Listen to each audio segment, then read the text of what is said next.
Good Thursday, everyone. Welcome to the Volquest.com mailbag podcast presented by our good friends at Blue Water Climate Control. Be sure and check them out online at bluewaterclimatecontrol.com or visit them on Twitter at blue H2O_climate. And of course, they got that big giveaway going on right now.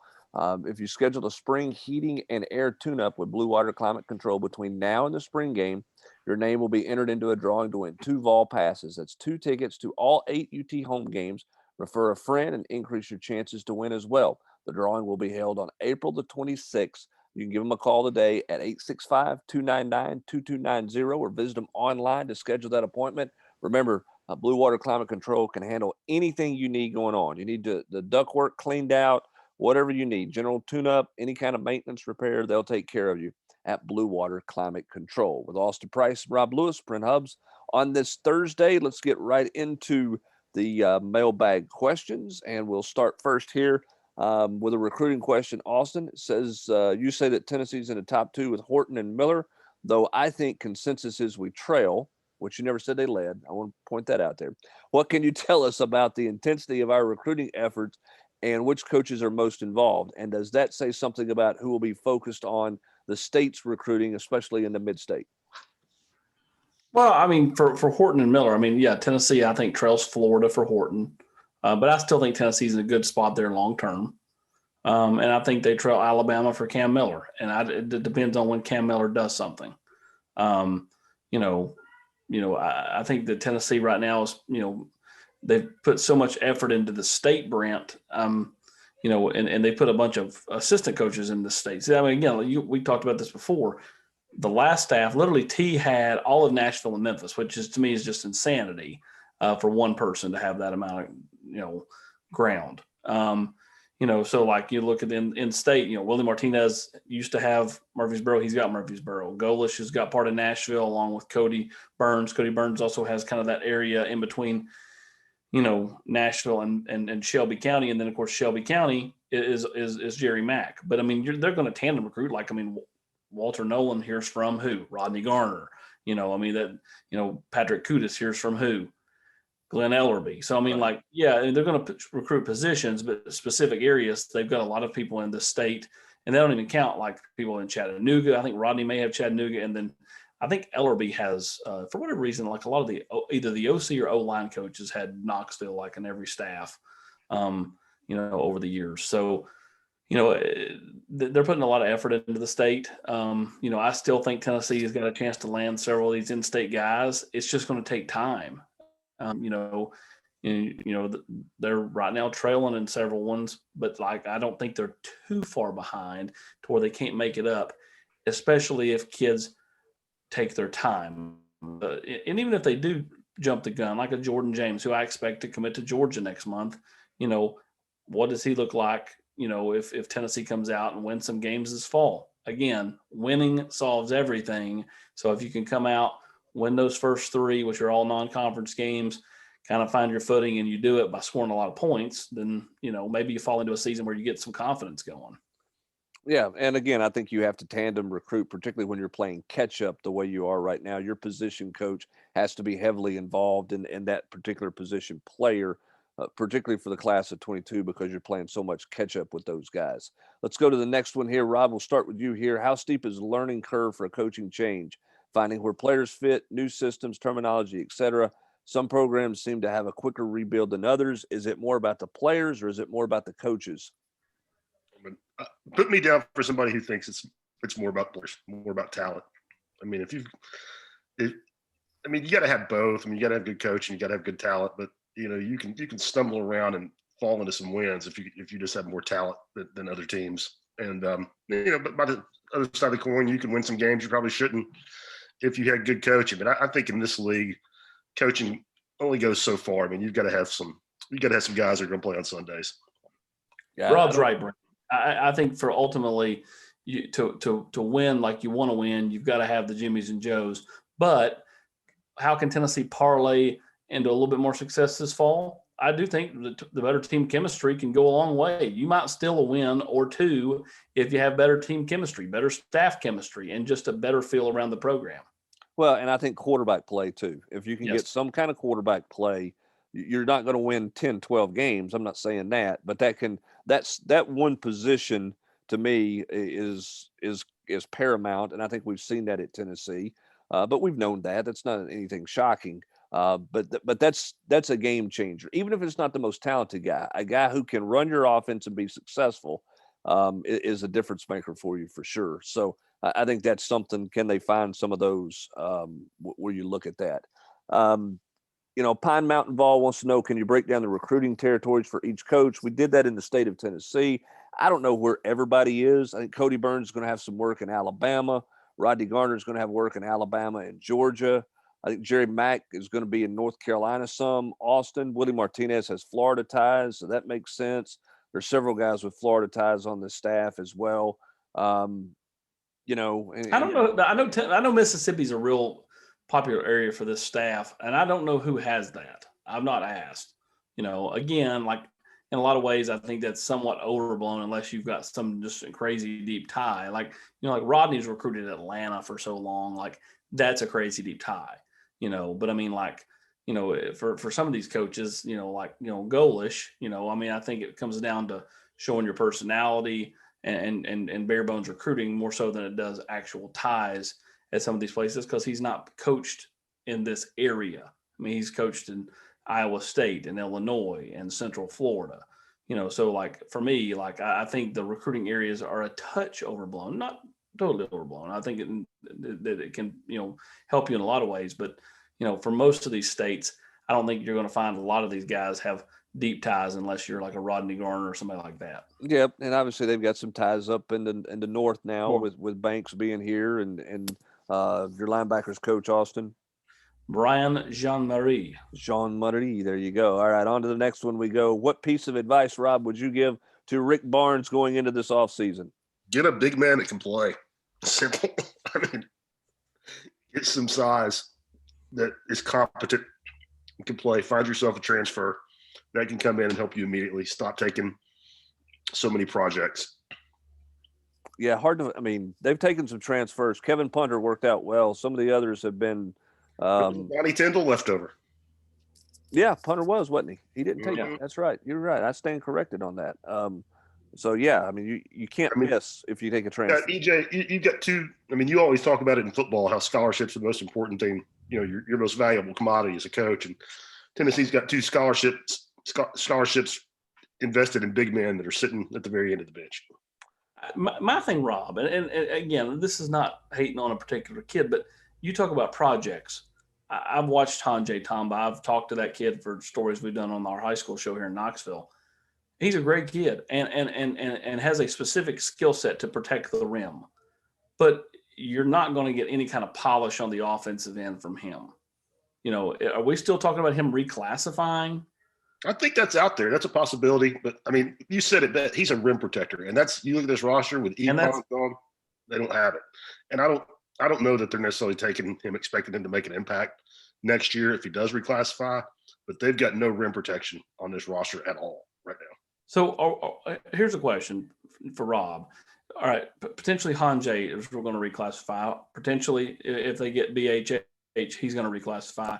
What about BJ Edwards? Is he a reclassified too? I have not heard a whisper of that. Okay, just ask. He's he is. He sometime in grade school or whatever he was held back in grade. He is old for his grade. That's correct. He's the same age as Kennedy Chandler. Yes, but I have not heard a whisper of BJ reclassifying. Matt 3128 wants to know a best guess on when we'll know about bowl bans and loss of scholarships. It's the NCAA. Who knows? Nothing's happened at LSU. North Carolina was forever. I will say this. I do believe that Tennessee has been in some conversation with the NCAA and some off-the-record type of visits and discussions. But I don't know that thing's close to anytime soon. If I'm Tennessee, I wait until after the first game or two. To me, I know you might think the longer, but is it not going to be like Ole Miss if you're on a bowl ban that kids could leave and not face any penalty? Even the ones that have transferred before. Yeah, and again, I just don't think the NCAA is going to make any kind of.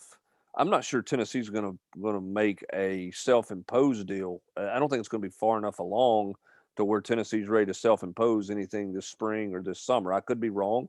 We'll see. But it doesn't feel like that. Again, I'm still waiting for some confirmation that they've concluded the investigation. Last conversation I had with somebody is it was not completely wrapped up at this point. So with that being the case, it doesn't feel like it's on the horizon for any kind of real news there on that front.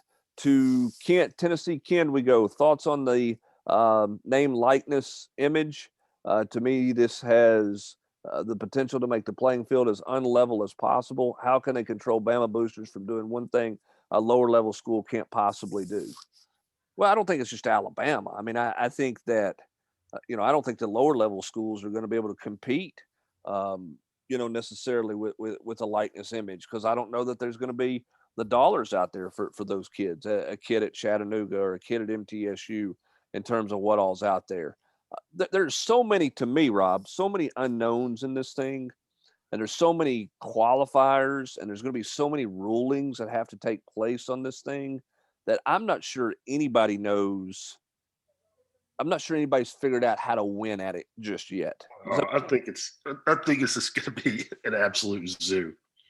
I mean, are they going to put caps on how much an individual can earn?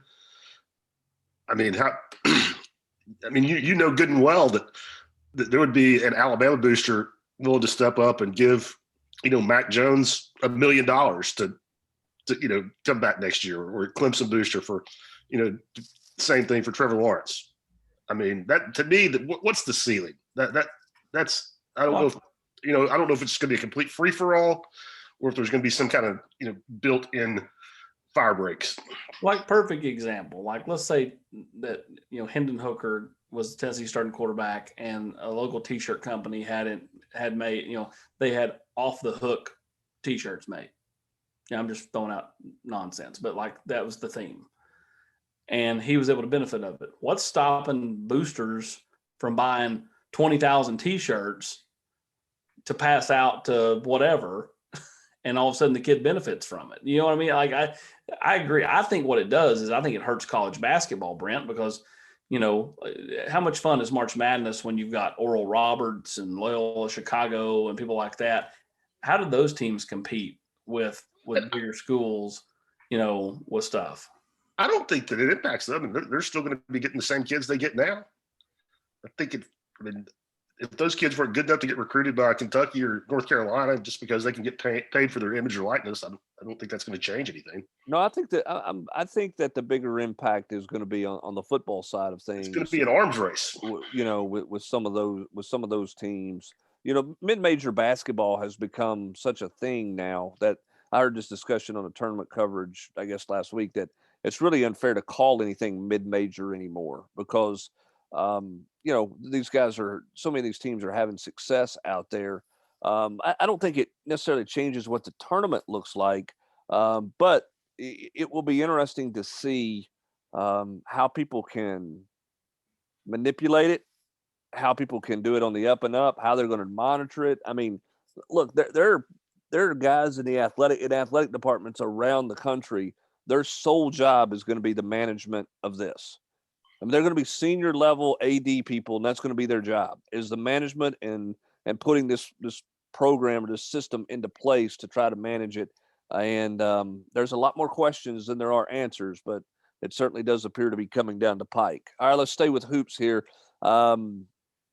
Controversial opinion and your thoughts. Fulkerson's struggles this year were because teams figured out how to defend him and because he's limited offensively. If you put an athletic guy guarding him, he isn't able to do much in the post. Would this team be better if Fulkerson did not return and he was replaced with a better, more athletic post player? I don't think this team's better if Fulkerson doesn't return, and I also don't think that him coming back precludes you from bringing in a better athletic post player, which is, would be the perfect situation. Yeah, absolutely. I mean, you take both of them. I mean, it's not, if Fulkerson comes back, you still find a way to get a big man transfer in here.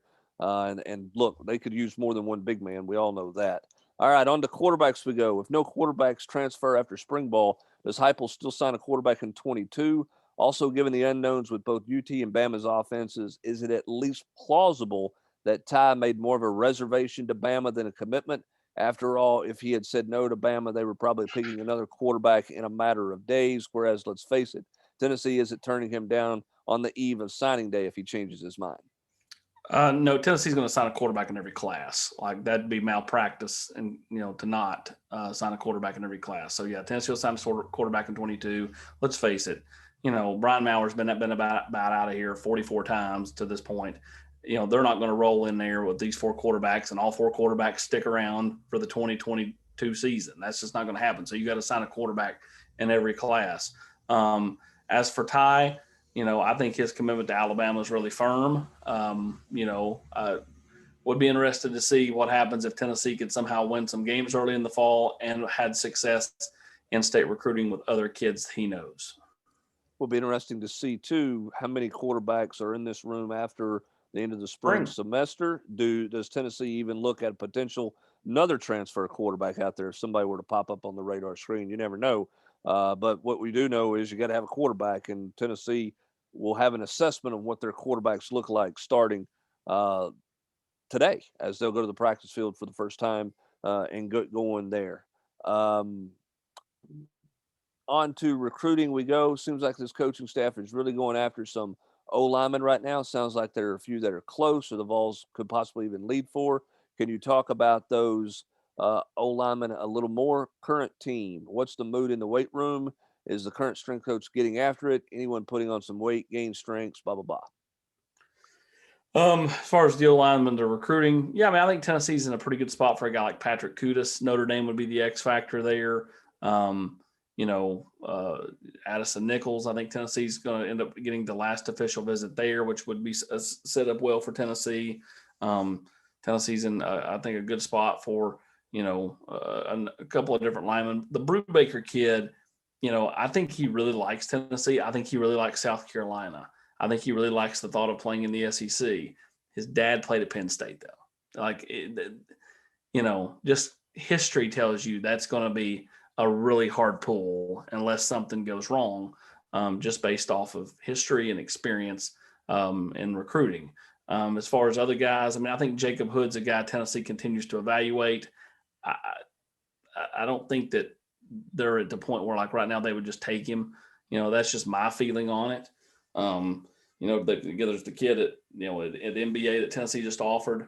My thought there, though, is can he looks really good. I think he impressed at a recent camp. But, he plays basketball, and when you play basketball, you trim the pounds. So how much weight can he consistently keep on? Or is he going to be another Nathan Niehaus type guy that you've got to slap 55 or 60 pounds on?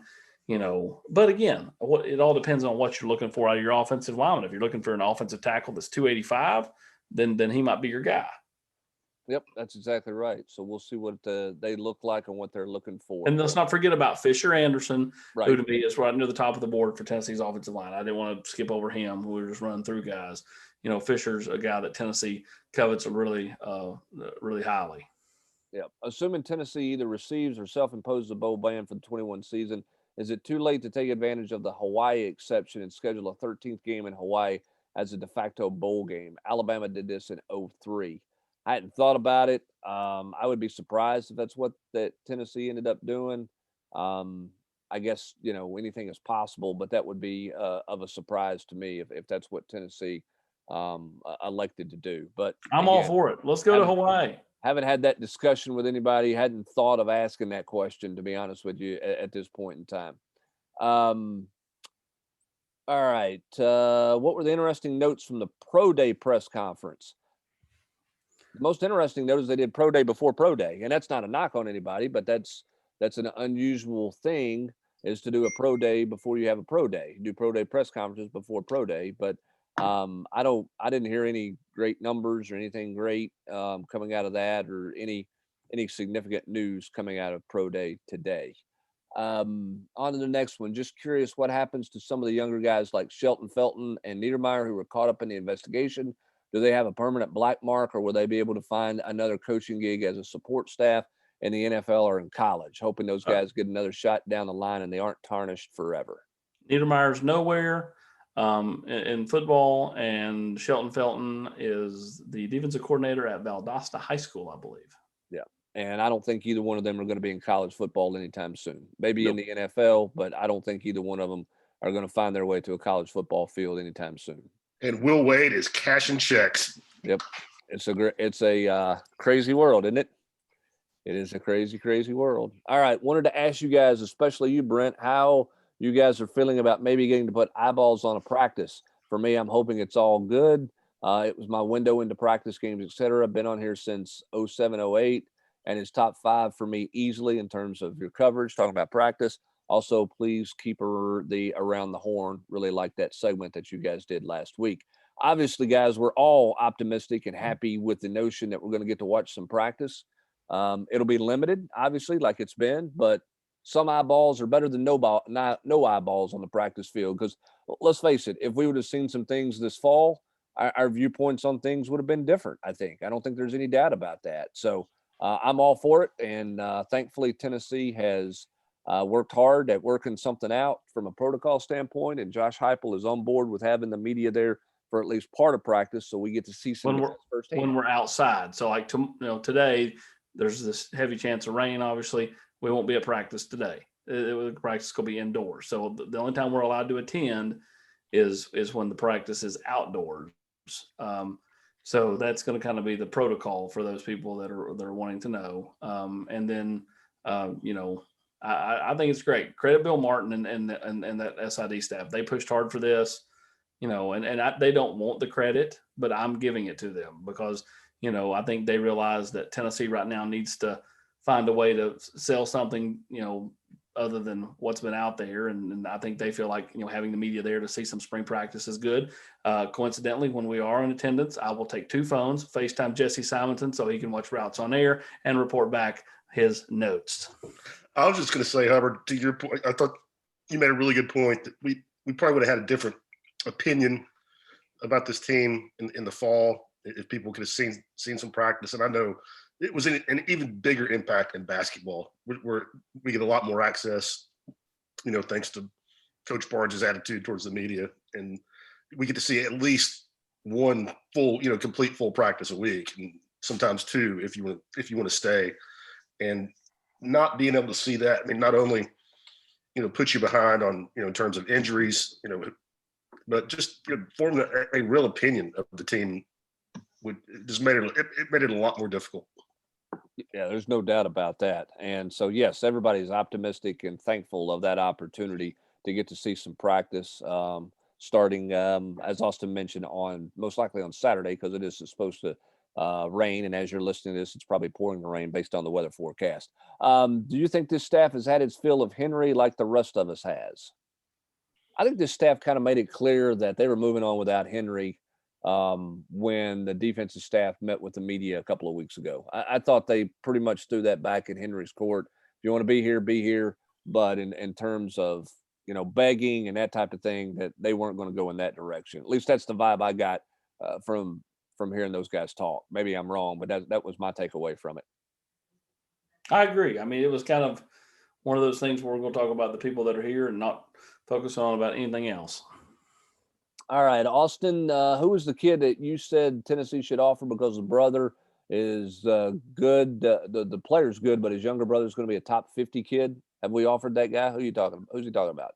No, Elijah Herring. Yes. That's right. And then Tennessee's recruiting Elijah Herring. And listen, they're not recruiting Elijah Herring just because of his brother. Okay. They like Elijah Herring. I just think that it helps Tennessee with Caleb if you can get Elijah. So, Elijah's a guy that I think, really has a skill set that has not been kind of reached its potential yet. Can I think play multiple positions on defense would be a great program guy, special teams, and potentially grow into a really solid contributor for you. All right. Next question. Will Henry participate in spring along with Crouch? The answer there is no, unless Austin, you're telling me something different. I know I've been out of it the last couple of days, but my belief is that neither one of them are going to be on the practice field. That's correct. All right. On to the next one we go. This is for all 3 of us. Which quarterback would you like to see have a chance to start? Which quarterback do you think Heupel chooses? Heard Salter is a little too thin to start right away. Your thoughts? Rob, let's go quarterbacks. I'm not saying I want to see this guy start. I want to see what Harrison Bailey looks like in this offense where, kind of, I guess the conventional wisdom is you need to be a mobile guy. You don't have to be, Kyler Murray, but you need to be able to, do some things with your feet. Does Bailey show well enough in the spring? Does he impress Heupel well enough to where the head coach is willing to tweak his offense to make it work for Bailey? Because I think we've all kind of assumed that the mobile guys, the dual threat guys, are going to have a leg up here. I want to see, if I think Bailey's a really heady kid. If he can grasp the offense and kind of, get command of it and impress Heupel, will Heupel try to figure out a way to make this thing fit Bailey? AP? I agree with Rob. I from a standpoint of I agree that I'm more interested to see Harrison in this offense than the rest, because to see how he fits. I do think that it's all about reading and reacting and knowing, where to go with the football and getting the ball out on time. If he can do that, then I think he's got a shot. If not, then it's going to lend itself to one of those guys that's more athletic, whether it be Hendon Hooker, whether it be Caden Salter, or even a guy like Brian Maurer. But I still would peg Maurer fourth on the depth chart, even behind a guy like Caden Salter. Yeah, I just think that it's going to be about who can process the fastest. That's what I wrote in that story on Wednesday. I just think which guy can process the fastest is going to be the guy who gets the upper leg. Even regardless of mobility, I think the guy who can make the quickest decision and can manage a fast-paced offense is going to be the front runner there. So we'll see who can limit their mental mistakes by playing fast. That's going to be interesting. I do know that Brian Maurer feels like he has a new lease on life with this staff. He's excited. We'll see how he does. For him, it was all about the constant mistakes, putting the running back on the wrong side of you, changing the protection to the wrong set, little things like that. What's he like when if this thing is easier to run than the last offense was? How much does that help a guy like him? Yeah, good point. All right, Rob, the hoops. Being that BHH is a top 10 ranked player nationally and a physical freak with tons of skill, why did Kentucky back off, and why are there no other big-time programs really recruiting him aggressively? And don't say Kansas, because he said in an interview today he never even talks to Bill Self. I can't answer. I cover Tennessee. I don't cover those other schools. I know Tennessee loves him, and they're in deep. Any transfer names surfacing as targets for basketball or football? Haven't heard anything new on the football front. Rob, where are you on the hoops front? They're talking to a bunch of kids. I bet you that staff's made 100+ phone calls this week. I think they'll try to get the kid from Davidson. Hang on one second. Let me grab his name. That is moving on. I think they're going to try to get involved there. Kellen Grady. Walker Kessler, I don't think anything's going to come of it. Tennessee certainly reached out. And, they're going to be, like I said, dozens and dozens and dozens of names. Any guy that's 6'9" plus that you see hit the transfer portal that is a competent player, consider that Tennessee has reached out to that kid. Yeah, I think you have to. If you're Tennessee, you've got to do well in the transfer market this offseason. All right, Austin, is Tennessee recruiting the 2023 offensive lineman at Alcoa? Well, Lance Williams? I guess they're talking about Lance, or is he talking about his teammate? Isn't there another lineman out there as well?